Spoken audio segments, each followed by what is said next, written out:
All right. Illegitimate Scholar podcast, episode 10, with Ben. I forgot to do my introduction. I'm back. It's the podcast where we assert our right to say whatever the fuck we want, shit like that. I used up all my quotas for swear words at the beginning, so now I don't have anything to say, or I can't continue to use swear words. I'll say fuck a lot to make up for it. Okay. I mean, look, you're your own man, and I don't make any choices for you. But tonight, me and Ben are going to talk about some more stuff relating what we did episode 7, and now it's episode 10. And I was going to do some different stuff for episode 10, and then, I wasn't feeling it. Feeling it. So tonight we're here to talk about a few different things that I've written down. And the first of which that we discussed that we were going to talk about was visiting weird internet communities. And weird internet communities, this is something I've done for years and years and years. Like just finding the weirdest place on the internet with the most out there people that have found themselves, or not themselves, they found each other there. They found other people that think the same way they have, and maybe 200 years ago they wouldn't have been able to find anyone in their little ass village that would think the same way that they do. But now with the internet, if you're somebody that wants to only have one arm and so wants to cut off one of your arms, there's a community of people who also want to chop their limbs off. That's a real thing. I'm not even making that up. It sounds ridiculous, but that's the thing. I mean, why do you need two? Really? I mean, when one does the job. I don't know if one does the job. I feel like if God wanted us to have one arm, he'd have created humans with one arm. I see what you're saying. That, the internet definitely lets us have 1,000 different echo chambers for 1,000 different little niches. There's a lot of fallout from that. That isn't even what I wanted to bring up with the weird subreddits and the weird internet communities. Yeah, but that's kind of what is at the root of it, right? It is. Yeah, it really is. Is that I mean, even if you go back 50 years, everybody was watching the same TV shows, right? Yeah. And now there's a TV show for every specific community. There's very specific TV shows, and there isn't anything there isn't anything that the majority of people watch. Yeah, I guess so. But even TV shows, a phrase which implies a studio and a certain level of production. But even at a certain point, YouTube, right? You're talking about individuals with massive audiences. It's a single person's opinion and output that reaches so many people, and also so many people that feed into whatever opinion or out that they're putting out, right? Right. Well, okay, so what? Joe Rogan has 12 million people? Yeah, he's the biggest podcast ever. He's the biggest podcaster. It's something like 12 million, right? So but in the past, how many millions of people watched whatever it was that they were watching? When there was only a few channels on TV. Right, probably way less, right? I don't know. I would think so. But I mean, if you're going in the method of or if you're going in they're large institutions that have a bunch of people giving input, then it's not really just one person's thing. I bet that you could argue that Joe Rogan had personally one of the most influential, just him as an individual, influenced people the most out of all humans that have ever existed. For the majority of human history, keep in mind that there's way smaller human populations. I think what's so I'm not a huge Joe Rogan fan or Joe you don't Rogan have to be listener or anything, but I think what he does well is that he as an individual doesn't push a lot of stuff. He kind of just lets his guests speak their own piece. Yeah, but selecting your guests is already of course inputting. That's a big influence. Of course, but he, from what I have seen, it's pretty broad, right? He doesn't stick too hard to only one kind of person or viewpoint, right? No. So if we're talking about people that have influenced the most lives ever, then I think Joe Rogan actually is pretty good at not influencing people to a certain degree. But just because of the diversity of his ideas content, that might not have otherwise been exposed. What, say that again? He exposes ideas that might not have otherwise been exposed. Yeah. But like anybody that has a massive reach is usually also somebody who's Yeah, but like if part of we're a just larger talking about cultural trend. individuals that have affected the most people, then I mean, like Yeah, Joseph probably like Stalin Genghis Khan. starved out Yeah. like 12 million and affected how many others? I mean, it's kind of Yeah. But I guess the difference I'm saying is like, what is the personal influence of Stalin in that case, who is like, yes, he's the leader, but he's the leader of like a larger, like there's other people in the government, right? But I guess in an authoritarian regime like that, I think it's a question of like how much the influence matters, and I don't know if Joe Rogan actually changes people's lives that significantly. I don't know if he changes their lives, but in the sense that like, do you know what a paradigm shift is? Yeah, I know what those two words mean together, but Okay, referring to so what? paradigm shift. I mean, we should explain it anyway, just for the thing. And I'm probably not even the best one to explain this, but a paradigm shift is when people start thinking about something in a very different way than they did before. And like a paradigm shift would be like the paradigm shift to using the scientific method.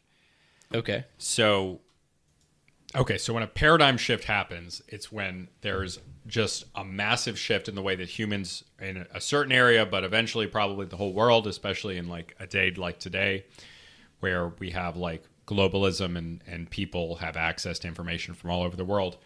When there's a paradigm shift, then human beings start thinking about many different things in many different ways, and it affects all aspects of life. So when the scientific method comes out, this is like the early modern world. This is like, it's either like 15th or 16th century. And it changes the way that people think and interact with the world in a huge way. And I think we're living through some of those today. And paradigm shifts can be small or large. Obviously, the scientific method is a very large one, but there's going to be a lot of large paradigm shifts today. So I don't know if Joe Rogan is making a huge impact on the world, but I do know that he reaches a lot of people, and that the way that he speaks as an individual, like what he says, millions of people hear. And I don't know if there's anybody else that people listen to that much. Like the mainstream TV news, nobody gets close to that. The next person is what's his name? The guy from Fox News. Tucker Carlson. Yeah, Tucker Carlson. That guy. He's okay. He reaches the second most people, and it's like less than half what Joe Rogan does. So, I guess you can quantify influence in a lot of different ways, and there isn't like one specific way to do it. And I don't know if I'm even correct on this, but it seems like just based on the way that Joe Rogan interacts with people and how large of his reach is, that he is influencing the way that people think in a huge way, whether he wants to or not. And anybody with a large reach that has their thoughts discussed by that many people and affects the way that they think, and that like in the selection of who Joe Rogan selects to talk to, or who anybody selects to talk to, or who anybody selects to legitimize, people that have power over large amounts of people, large amounts of space, their opinions are the ones that have the most impact. Yeah, I agree with that. So But what one of Joe Rogan's opinions do you think has reached like a significant number of people? I guess I'm not. Well, I mean, there's a lot of them, right? Like, I think Joe Rogan has been integral in popularizing jiu-jitsu. Like, there's been a lot of different things that have happened, but like Joe Rogan's a part of it. Okay. And he might not be a huge part of it, but he is a part of it. The lost civilizations thing that you and I were talking about earlier, Joe Rogan has actually been a huge part in that. And I'm not going to get into lost civilizations theory here, but like it's a very popular theory at this point. It's a hit show on Netflix right now from this guy, Graham Hancock, Graham Hancock credits Joe Rogan with being the person, Graham Hancock personally does that. He has him in a show and credits him as being the person who popularized the idea the most.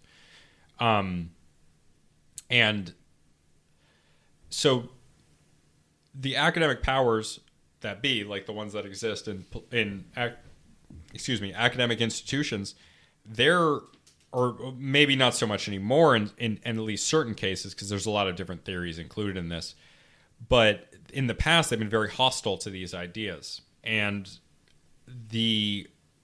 just Joe Rogan coming out and talking about it, him being the most prominent person who has really, really helped this theory. And honestly, if the theory is correct, if the theory is like really the best one, then I think it creates even deeper questions about like, well, what if we weren't living in a situation where podcasts existed? Like, what if we didn't have this technology? Would we just still continue thinking that the history of the human race was way different than it actually is? Because the lost civilization theory says that civilization is a lot older than 12,000 years old, the beginning of the Paleolithic. It's a lot older than Egypt.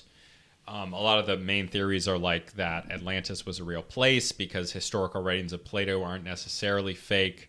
Because people thought Troy was fake until it was actually found. They thought it was mythical. And the times of Atlantis line up with other things. So I'm literally talking about Atlantis, but it doesn't have to be Atlantis because there's so many different things. There's certain archaeological evidence of archaeological finds in North America long before Clovis. But Clovis first is gone right now. Some archaeological finds are tentatively dated to like 100,000 years ago in the Americas, which I don't think is widely accepted, but they're definitely what you were taught, because I know how old you are and I know how old I am, what we were taught in school about the length of human history in the Americas being about 12,000 years ago, that is no longer mainstream truth. That has been that's been extended quite a bit now, even by mainstream archaeologists. And that's something that not Randall Carlson, but the other name that I said. So Graham Hancock. I hear what you're saying here, right? Right. Okay. But the main point is that the rethinking of human history beyond 12,600 years ago, which is the possible truth, we're not really sure.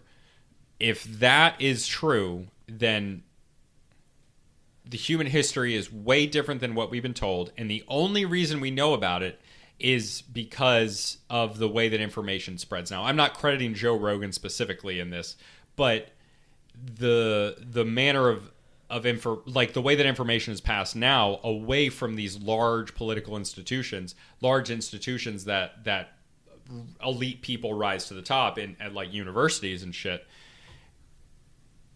That used to be the only way that information would spread, was from these large institutions. But the democratization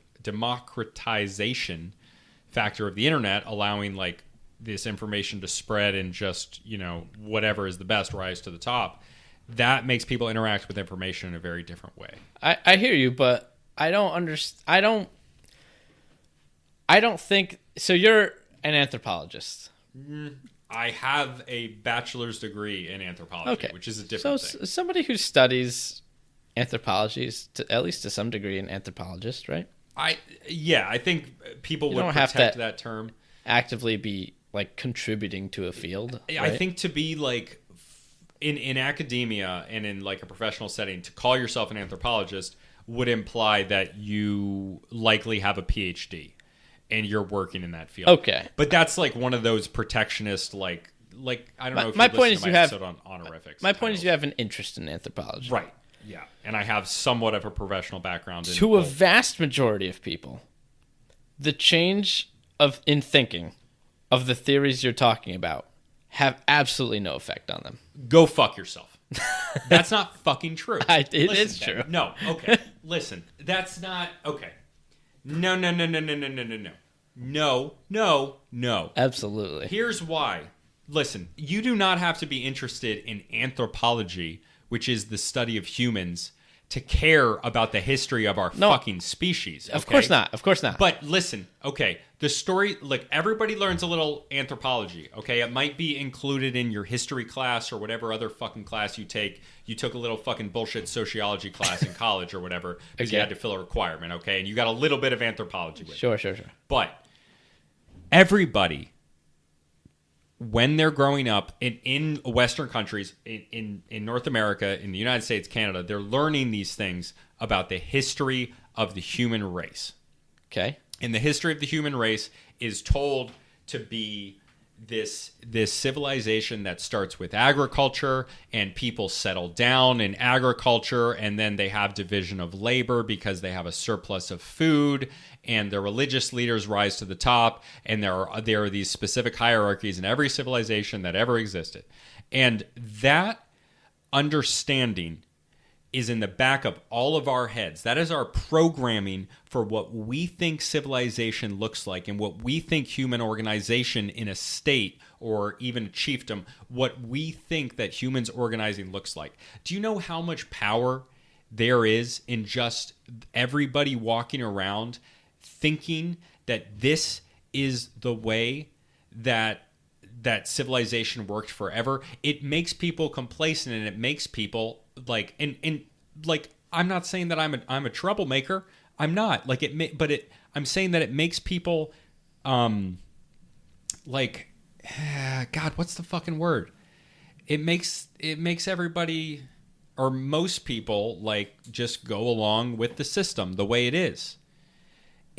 But the thing is that the system, and when I'm saying the system, I'm talking about the elites. All these things are connected. The elites, the people that rise to the top of the top universities, they're the same people that become top executives, top professors, top politicians. They're all the same people. And it serves their interest to have an understanding of human history that involves like a very authoritarian history where the government is in charge, the government does these things. And I'm not saying that the real history of humans could be drastically different. But what I am saying is that the current understanding, whether it be in the minute details or the large details, it's very convenient. The understanding that academia pushes us, which is very literally the ideas of the elite, those ideas are very convenient to a government that is trying to impose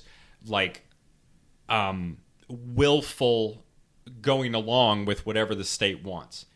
It's very convenient, isn't it? I understand what you're saying here, but this started by saying Joe Rogan is the most influential person, and I'm just questioning whether or We're not... We're past Joe Rogan now. Fuck Joe Rogan. Okay. I don't give a shit about Joe Rogan right now. This is way deeper Okay, than so you're saying that people being able to challenge their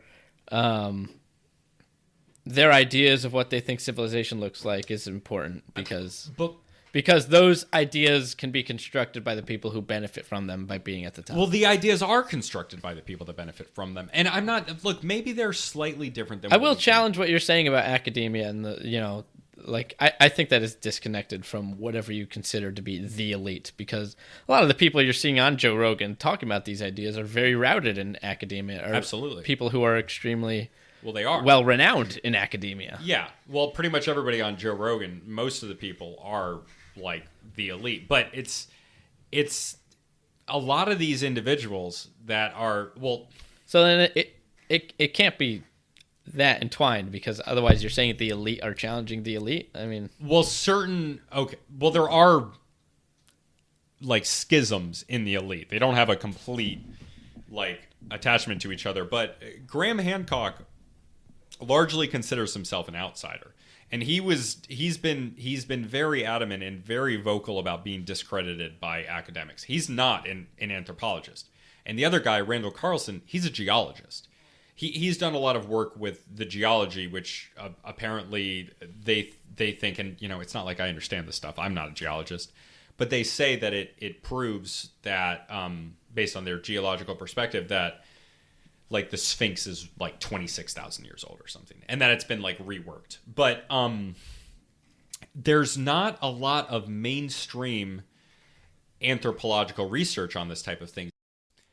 But what there is specific instances of archaeologists and anthropologists who have tried to look into this type of thing and publish work on it, and their careers have been destroyed.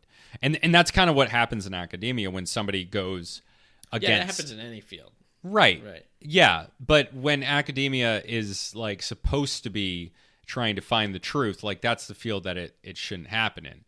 But somebody goes against the grain and they have a different idea and they get crushed. Yeah. Right. So like, and whoever is it, like the richest people, the people with the most money, the most influence, they're going to be the most in charge of very specific ideas. They're going to be at the top, you know, they're in charge of the editors. They can say who, like, if somebody doesn't want a specific part to be included in a history book, it's not going to be included. Who do you think owns these publishers that publish the textbooks? Who do you think's in charge of the universities? Textbook publishers is its own fucking racket that you can get into. Yeah, absolutely it is, but it's only one wing of them. There's levels of influence at every single part of this. So it's not like, even if the history of humankind might be very, very drastically different than what we've been told. And I think in certain ways it almost definitely is. But really, the way that like information about our history as humans is framed, like from school up, it is very influenced by these elite institutions. And like, I understand maybe like there's this idea that we're learning the truth, but like that doesn't really exist in like a social science setting. Like there is no the truth. If you were in a university in North Korea, they would have they have universities and they're completely different methods. And maybe you'll say that there's a different tradition in those universities, but you know, they would argue the same thing, and they would have their own culturally informed ideas about like what is right and what is truth and what is wrong and what should and shouldn't be included and the specific details of everything. You know, I just don't. I think that with the way that information is done today, and this is kind of the root of what we first started talking about before I even mentioned Joe Rogan, is that there are so many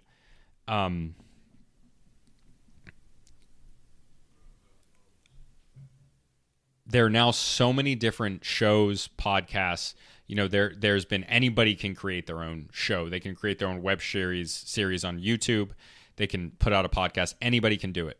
So this information is no longer behind this massive paywall where you don't have to get professional equipment, shoot a TV show, pitch it to a studio. You'd have to have massive capital, massive amounts of time, influence, connections to these people. And you'd have to create something that kind of worked with what the people with the money wanted. But now, in the best possible interpretation, because it's kind of changing in certain ways now, but anybody can put out anything in theory, and if something is good and people want to listen to it and they want to share it with other people and it resonates with them, then it will be shared. And that's a very, very different thing. And I think it comes along with it a reworking of what a paradigm shift, a reworking of what people think, like in almost every single way, because it allows completely different ideas to come to the forefront. And this, along with like a very, very constant change in technology. I think one of the biggest shifts that's come with that is that we have to challenge information that we hear more than ever. What you're talking about was there's definitely like certain accepted ideas and theories that you're told in school, right?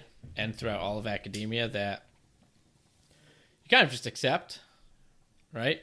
Because there's a certain level of faith you can put into the fact that institutions of education and professionalism and whatnot are the came to these conclusions and are the ones that are passing this information to you, right?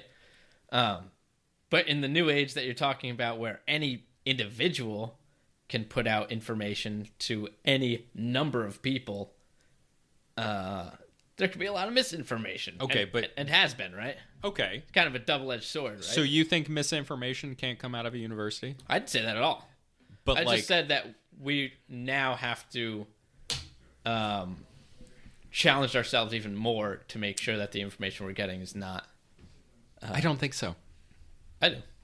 I don't think so because I don't think that universities have ever been like less susceptible to misinformation. Like maybe what they're saying is true, but it's just in a different way because then you have to figure out their bias and you have to figure out the bias of the institution. Like, dude, 150 years ago, universities were like in America were like doing racial science about why black people were inferior. I'm not saying it was all very scientific. That institutions can't put out misinformation. I'm just saying information that individuals are even more capable of it because they are not peer-reviewed in any way. Right?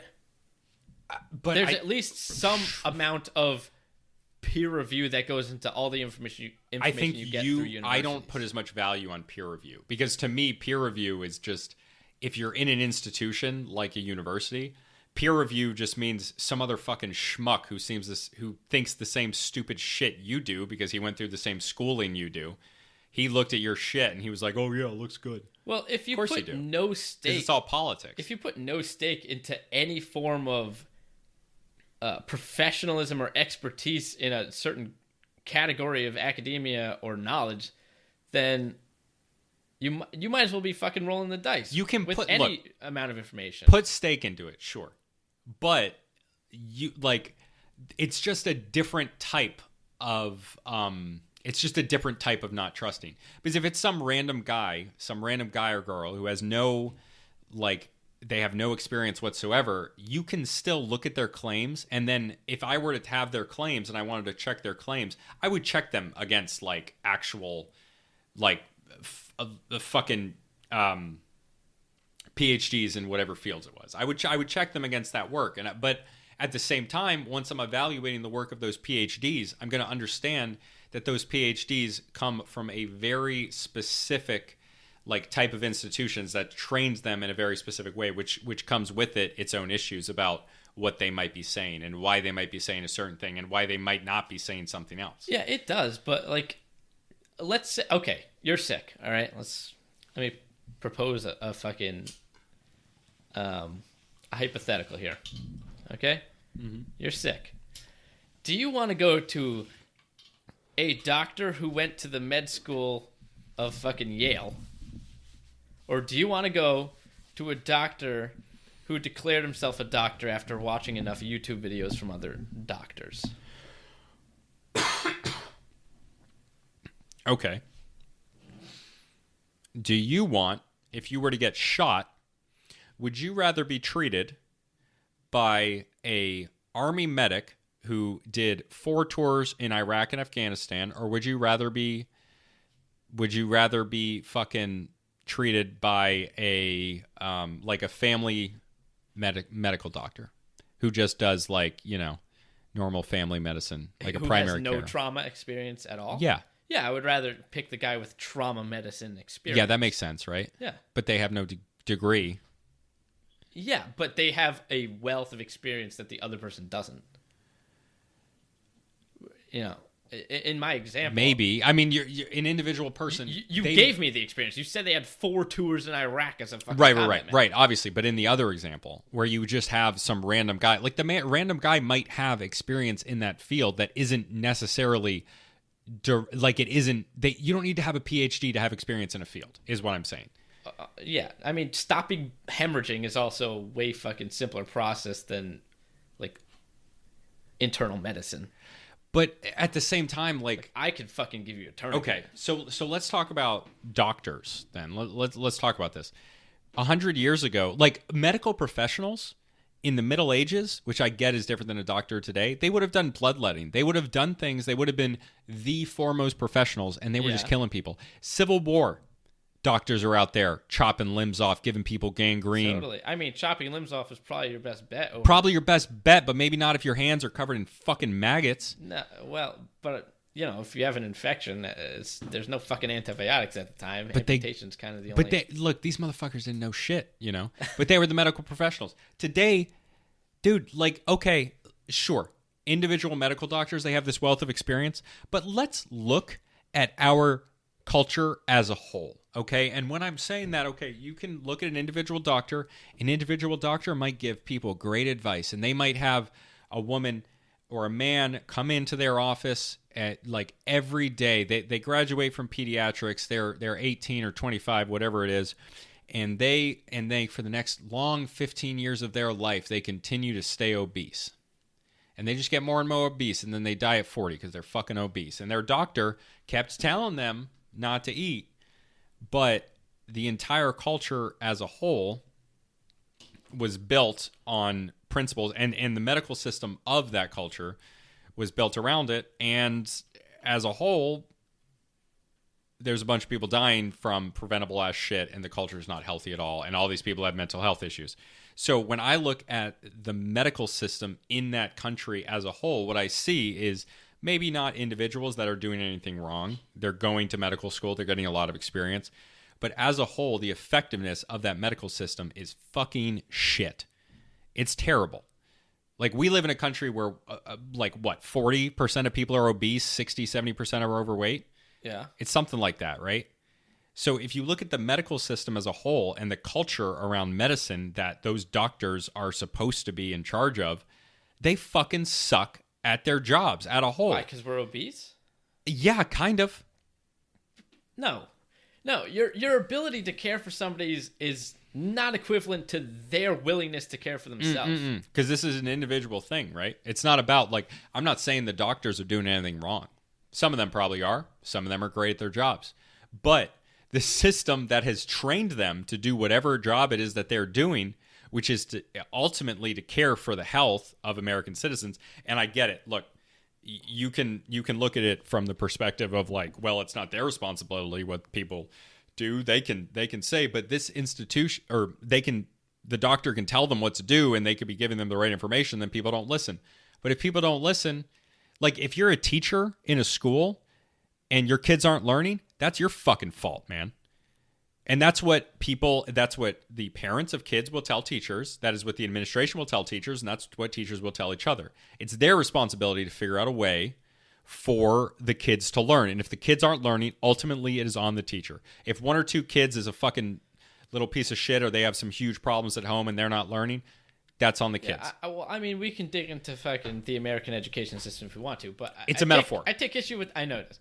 I take issue though with the idea that the fact that we are obese in America is somehow a reflection of the ability for medical providers to do their job. No, because they're doing their jobs. Any medical provider that's being ranked on like, look, you have job performance at your job. The training prepared you for certain things, and doctors did that. They did years and years of school. They went through a whole bunch of shit, really hard classes for like 15 fucking years or some shit, right? In the residency, okay? And they're doing their job. Their job is the thing that sucks. And their job is ultimately a result of the type of culture that we have.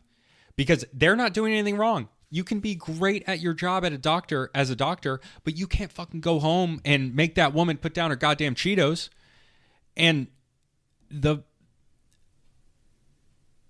if we as a country decide that our medical staff is only supposed to try to get us to do that, like in other civilizations, in hunter-gatherer civilizations, there are people who were entrusted with the physical and the mental health of their people. And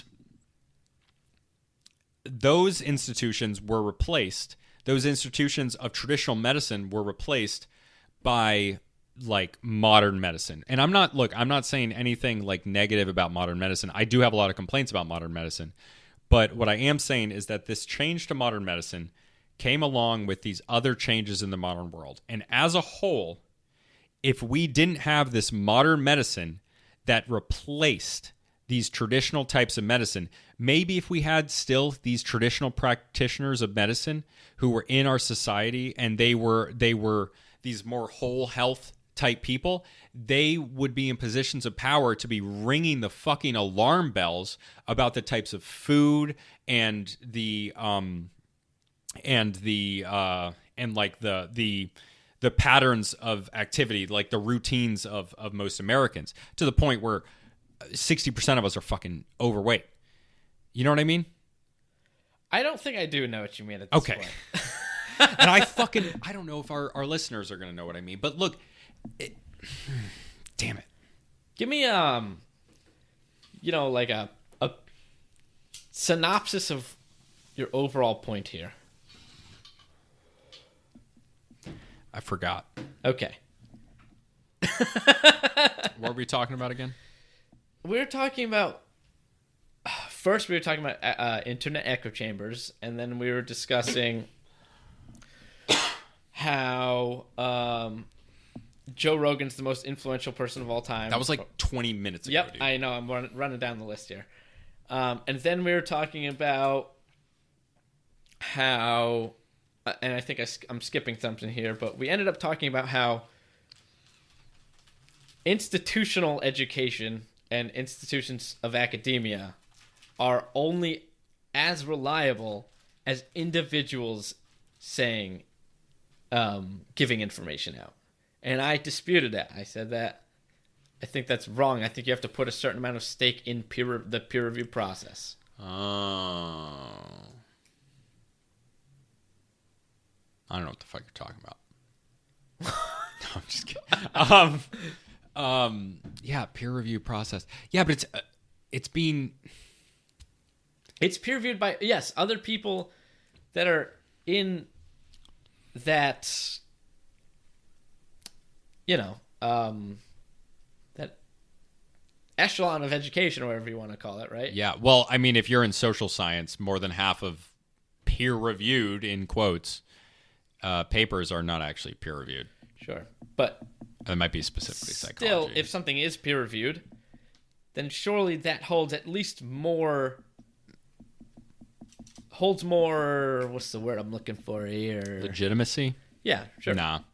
Not to me. Holds more legitimacy than a dude on YouTube that just says shit and you have no idea where his information comes from. But, like, I have no idea where his information comes from. I have no idea who the motherfucker peer-reviewing the other shit is getting his information from. I don't know who that guy is. I know. In both cases, I can do the research. Yeah, peer-reviewed? You've been hearing the There's word... a certain point in society, in civilization, where we have to trust that a person who's dedicated their life to doing a certain thing is better at it than we are. But, okay. That applies to education. That applies to the fucking electrician that comes over my house and does my wiring. That applies to the plumber that fucking fixes my pipes. I just have to appreciate that this guy does this for a living, and give him some fucking faith that he'll do it right. Some guy on fucking YouTube, right? Some fucking guy on YouTube. But that some guy on YouTube, you don't know what he fucking did with his life. But if you're saying, like, his opinion is less valuable than a PhD's, like, if he's a PhD... His opinion is less credible until he proves otherwise. But you don't know what else. But there's more experiences than just getting your fucking college degree. Yes, of course. So, like, that's what I'm saying. Some random guy on YouTube might have other information. He might have had other backing beside, like, other fucking learning that he did about this topic besides a PhD. And at the same time, his information, I can still check that information against other people's shit. And I said that I would against, like, some scholarly shit. But still, peer-reviewed is garbage. I disagree. Well, I disagree. It's something. And I think that there's a lot thing, but it's not the only thing. There's a lot of people in professional academia that also want to be the trailblazer to new fucking theories, too, of course. That's why they keep making new words for everything. Everyone wants to create a new word. That's why they had to change from, like, mongoloid to moron to retard. Mongoloid's always going to be good. It is. It's a fun sounding mongoloid. Word. Yeah, it's great. But you know what I mean? Like, they had different words for mentally, like, what we would say. Is mentally challenged? Like, is that what we say now? I mean, that sounds good. Yeah, fucking, like... is a word that made sense until people... the problem is that okay, now people are using it as But you just got to do that forever. Insult, right? Yes, You got to do that forever. Yes, You're just going to keep making up new words. Yes, I guess so. That's agree. It is kind of retarded. Yeah, you can't do that. I try to use words that people are just comfortable with because it's no skin off my back. Yeah, but people don't like the word retard. Yeah. We should probably stop saying it. No, I agree. And I really don't use that word, except for when I'm around you because you're a bigot. Yeah, that's me. You know what? You know why I'm saying that today? You know what reminded me of this? What? Lex Friedman on his podcast, and I don't want to get in the habit. I have no idea who that is. Lex Friedman? Yeah. Oh, he's got a great podcast. He's I only listen to the Illegitimate Scholar podcast. Hell yeah, brother. No, Lex Friedman has on a whole bunch of academics and everything, and I really like him. And I got to get in the habit of not like being very careful because I'll flippantly like shit talk people, but like hopefully I will grow this podcast, and so I don't want to get in the habit of just shit talking other people that, like, not that Lex Friedman has like millions of people listening to his podcast, but there could be some other person who's like smaller who could like hear me like talking shit, and I don't want to be in like one of those YouTube beefs that I see sometimes. YouTube beefs. Like, yeah, haven't you seen those? Like, they get brutal, man. Like, I don't want to be involved in that. Like, I really don't. I want to, good vibes only type shit. Yeah. So what I was saying before is like, I understand why the word retarded bothers people. I think that there's a lot of people who get too charged in like kind of like you're saying, like, who cares? They're just going to keep changing the verbiage or whatever about that word. And it's true, but just gives a new academic. But also, reason do you care about that? Like, is that a hill to die on No. more than like just pleasing other people? If they're Right. Yeah, exactly. Yeah, I'm just not going to say it. Right. It doesn't matter to me that much. Like, Yeah. Like, I'd rather just not piss people off. Especially because, like, at a certain point, like, people take it seriously enough that it really does hurt a lot of people's feelings. Yeah. And, like, I don't want to do that. Like, I know I don't look down upon people with any mental impairments, right? But if other people are going to think I do for using a certain word, then I just won't use the word, right? Yeah. Yeah, and I don't use it, but Lex Friedman was like, he had this one guy on. I didn't even know who he was. He was some streamer. Apparently some, like, left-wing streamer who, like, says Mm-hmm. And like Lex was like grilling him, dude. He was really, and the guy wasn't even like fighting back about it. He was just like, okay, like he was trying to move on. And I've never heard Lex Friedman do this like this, but he was like really shitting on him about it. And it and he was kind of right. Like, it's not cool to say that, but at the same time, like, he was like, after a while, he really went into it, and he was saying like, it harms people to say that. And like, maybe that's true, but what it really made me think about is like that, like, there are a lot of things that bother people, that hurt people. And there are a lot of like real effects of a lot of things that we do in our country. Like, the drug appetite in America contributes to organized crime, not only in America, but also in Central and South America and other parts of the world. There's people that participate in like human trafficking, with sexual and otherwise. There's like, sporting events that, the sporting leagues cover up like sexual assaults and all these horrible things, and, the World Cup. And like Lex Friedman, who is this guy that I think he's just such a smart guy, is on his podcast where he knows millions of people listening, and he is sitting there like scolding this other grown man about saying the words and retard. And like, I'm like, yeah, dude, it's probably not great, but like, you of all people should have some fucking perspective, especially when in other parts of the podcast, they're talking about like the war in Ukraine. And you're sitting here wasting your time on that. I don't know.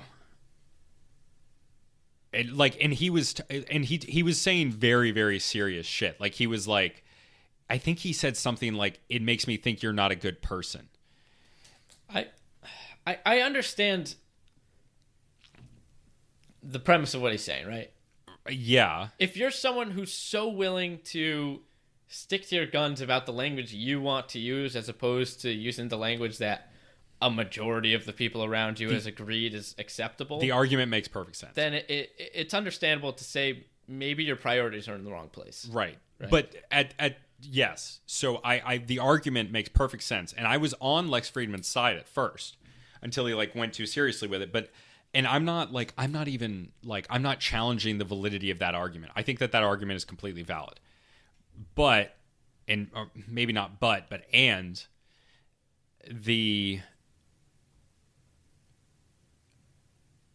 there's a certain level of that being serious, not because of the actual seriousness and level of harm that it does, but because of the lack of societal acceptance that saying those words has, because they're not societally acceptable. But there are a lot of worse things in our society, things that are definitely 100% worse that I don't think anyone would argue with.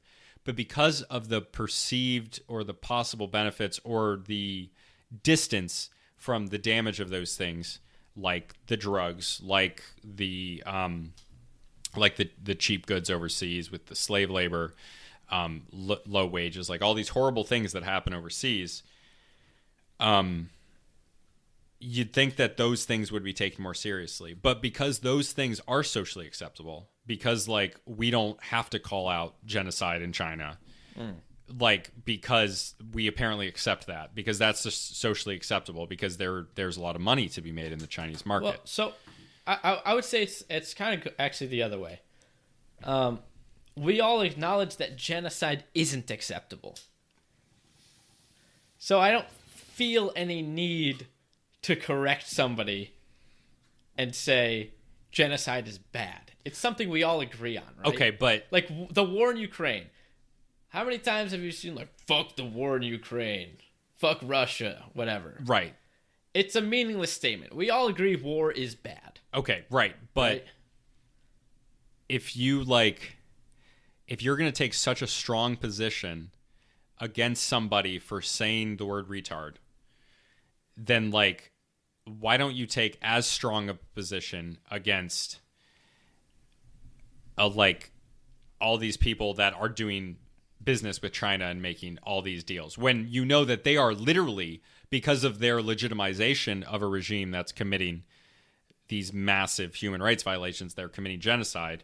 Like Lex Friedman has spoken with people who have $1 million deals in China, you know, and these people are directly contributing to that genocide. Yeah. How is that not worse? That's obviously worse. Does he discuss those with those people when they're on his podcast? I doubt it. I don't know. Well, I don't know because I've never seen it. So but the thing is, anybody in America who has a lot of money has business connections with China. So because of the pervasiveness. What you're saying to me, and correct me if I'm wrong, I'm not trying to put words in your mouth, is why are you focusing on stuff like the words we're using, for, like such as retard and fat, when there's way worse things going on that deserve your attention more? Yeah, it kind of comes down to whataboutism, which people don't like. Like, there's probably somebody being like, well, it's still bad that, like, that stuff happens. And yes, it is still bad to say the word retard.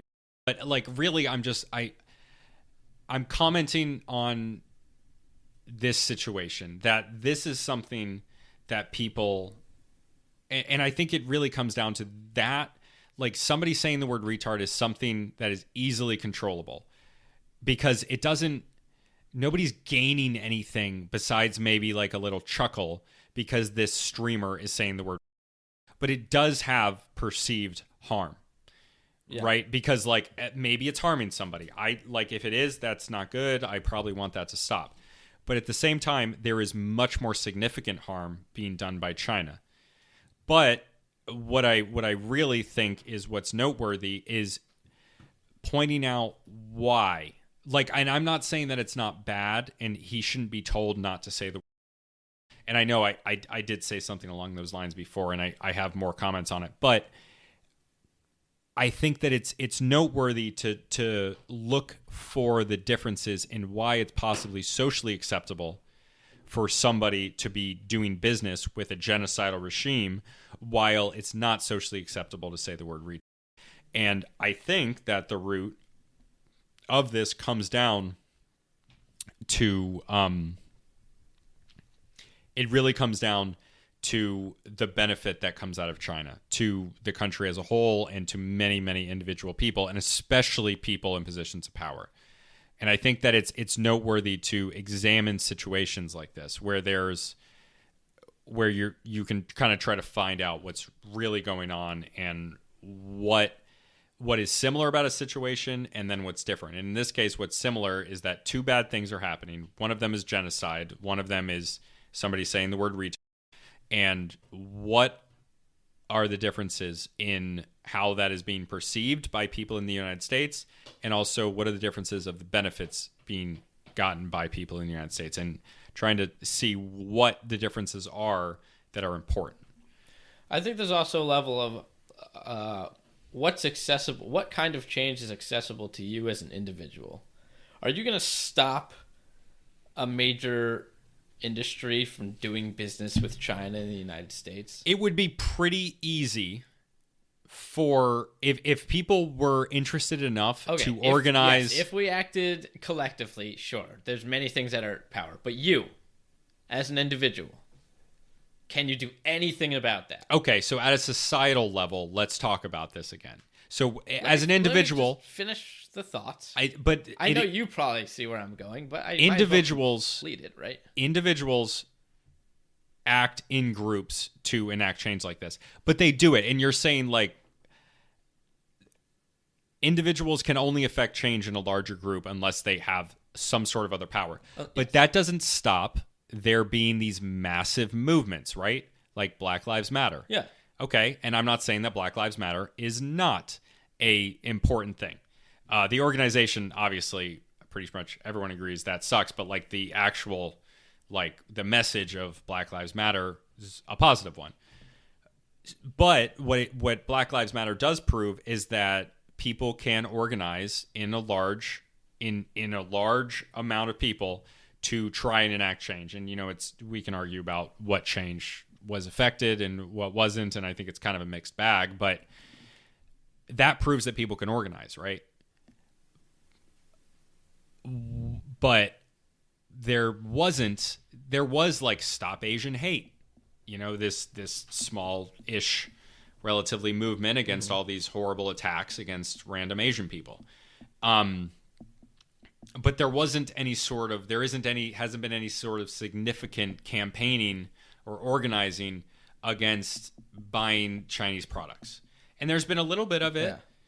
So, but it doesn't seem to be a priority, right? There's a few factors in what you're talking about. And one of them, the main thing you're talking about, I do agree with. People don't organize against our business dealings with China because it benefits them. No one wants to pay $3,000 for their iPhone when they can pay, $800 or whatever. It probably wouldn't even be that much more expensive. But I mean, I'm a piece of shit too because like I still buy Disney products. Whatever, yeah. I fucking shop at Amazon. We all are contributing to our fucking.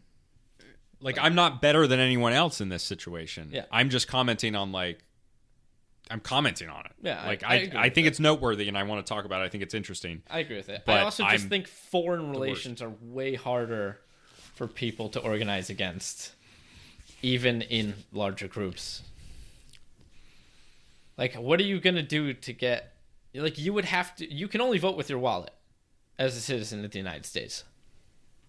If you really want to object to a corporation doing business with China, the only way to do that is to stop consuming their products. But if And honestly, that's becoming increasingly harder to do as things are all... Like, as things are so intertwined. Like, you might have an objection with Apple, but... I want to listen to the fucking Arctic Monkeys or whatever, and now all my music is through Apple Music. Like, I have to use Apple to listen to the music I want to listen to. But, like, it would literally cost you... Like, how much would it cost you to switch to Spotify? It wouldn't. It wouldn't cost me much at all. Well, it would cost you... The cost would be... Would be in you learning the new UI. And negligible, right? Right. But that's the point, And it... I agree. Like, it wouldn't cost me that much to switch away from Amazon, and I probably should, but it's very convenient. But there are, there are better examples, I think, where it stops becoming so cut and dry too. Like maybe you have a problem with Microsoft. What, you're not using PCs anymore? Yeah, right. Which like dominate all the it's computers in our, like, what's that, 70% of the fucking market share of computers? Yeah, there's something to be said about like how companies have just like gotten larger and larger, and there's become less and less of them. Like they've really nationalized, and that's something that's very related to like the tech of the last 30, 40 years in the internet age. Yeah. The ability to vote with your wallet is especially less significant, especially when you're talking about like utilities. Like if I want to give a middle finger to fucking Eversource and I want to stop it, I can't. I can't do that if I want power. Nope. If I don't like Cox Internet in my region, I'm fucked. Too fucking bad, huh? Yeah, there's only so much you can do to object to corporate fucking actions. Yeah. As an American, right? Because they're so fucking powerful. Yeah. What really you would have to do is own enough stock. Yeah, sure. Anyone with enough actual stake in a company can start to try to affect it, right? But that gets tricky, and I'm going to do a whole episode on corporations. But are you going to object? Also, are you going to try to object to the corporate success of the people whose success you're banking on? You can't. I mean, the executive can't. The stockholders. You want that business to do well, and guess what? That usually requires right. And there's sometimes like certain people manufacturing in Taiwan, China, like right. You know, right. But if the consumer refused, which they won't, but if the consumer refused to purchase products, like if they were like, no, we're going to pay the more money. And if it's scaled, if they like really brought things back, it wouldn't even be that much more expensive, but it's just hard to get there. It is. And my point with all this is just, it's easier for me to say, hey man, that word upsets people. Can you not use it? Yeah. Than to be like, I'm taking a stand against fucking Russia. Right. So 100%. And I think I wish I'll have you listen to it. I probably won't, but like I'll say that I'll have you listen to it. Okay. Like because like what he was saying at first, like I said, like I definitely agreed with it. But it was how much he kept doing it. Like he went on, it felt like he went on for 20 minutes scolding him, and I didn't like the way he was talking to him. I didn't see it. So and the seriousness. I can't really comment on it. Yeah, it's definitely something that I think is worth noting. But because he went on for so long, Lex Fridman went on for so long just like scolding this dude about it. I was like listening, and eventually I started tuning out, and I started just thinking like, this is fucking ridiculous. Like, what is all this stuff is going on? Like, Barack Obama bombed Doctors Without Borders, and this guy's out here talking about the R word. What the hell? It didn't sit right with me. I didn't like it. But we're at about an hour. Is that how long this goes normally? Yeah, around that. 45 to an hour 15. We could keep going if you want, but I think we kind of got a good. That felt good to me. Yeah, we didn't like talk about any of the shit that I'd written down. No, but it doesn't matter. We had a better discussion. Yeah, we did. Yeah, that's the way she goes. Okay. I'm going to get the last word in. Okay. Because I get to stop it whenever I want. Yeah, it's true. It's no fun if you just like don't fight it at all. I'm going to get the last word in. Fuck you. This is my podcast now.